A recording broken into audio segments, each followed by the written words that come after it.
एक छोटा सा गांव जहां मिट्टी की खुशबू में भी गरीबी की टीस छुपी होती थी।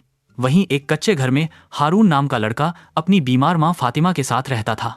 उम्र महज 20 साल, मगर हालातों ने उसे वक्त से पहले बूढ़ा कर दिया था। मां की दवाइयों और 2 वक्त की रोटी के लिए वह खेतों में मजदूरी करता, जानवर चराता, पर कभी शिकायत नहीं करता।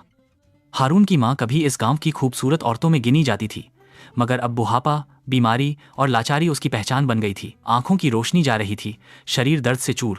हारून दिन भर की मेहनत के बाद जब घर लौटता तो मां की दुआएं ही उसका सबसे बड़ा इनाम होती। एक शाम जब वह खेत से लौटा तो देखा कि घर में उसका चाचा जमील बैठा है।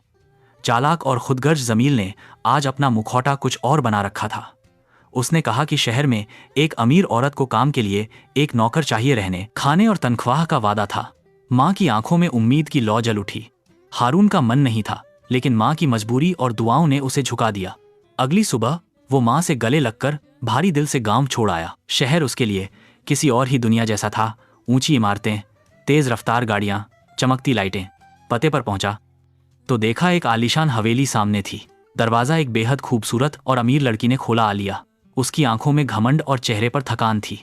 हारून ने खुद को संभालते हुए कहा, मैं हारून हूं, जमील चाचा ने भेजा है। आलिया ने उसे अंदर बुलाया और उसका काम समझाया। सफाई, कपड़े, जूते, हर चीज का ख्याल। हारून ने चुपचाप सिर हिला दिया।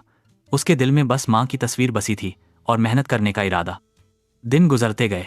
हारून अपनी जिम्मेदारी ईमानदारी से निभाता रहा, मगर आलिया की दुनिया कुछ और थी। शराब, पार्टी, देर रात तक दोस्तों का शोर और अकेलापन।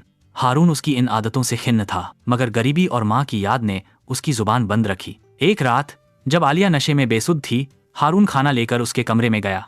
आलिया की हालत देख हारून के अंदर जद्दोजहद शुरू हो गई। उसका ज़मीर चीख रहा था, रुक जा, मगर उसके नफ्स ने उसे हरा दिया।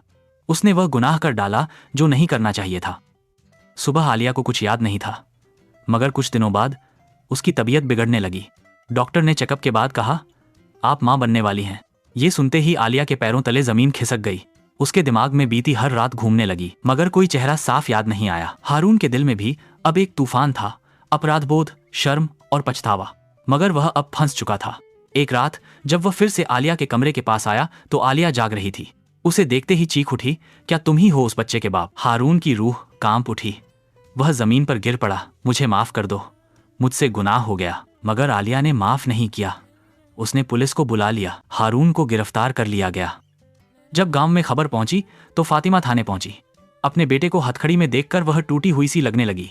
आंसुओं में डूबी हुई उसने एक थप्पड़ मारा और कहा, तूने मेरी ममता को दागदार कर दिया। अब हारून जेल में था, खुद से, अपनी नीयत से, अपनी मां से शर्मिंदा। और आलिया एक आलीशान माहौल में एक कुंवारी मां बन गई थी, समाज की तानों के बीच अकेली। बच्चा हुआ, पर वो खुशी नहीं लाया। वो सिर्फ याद दिलाता रहा कि एक रात, एक गुनाह कैसे 2 जिंदगियों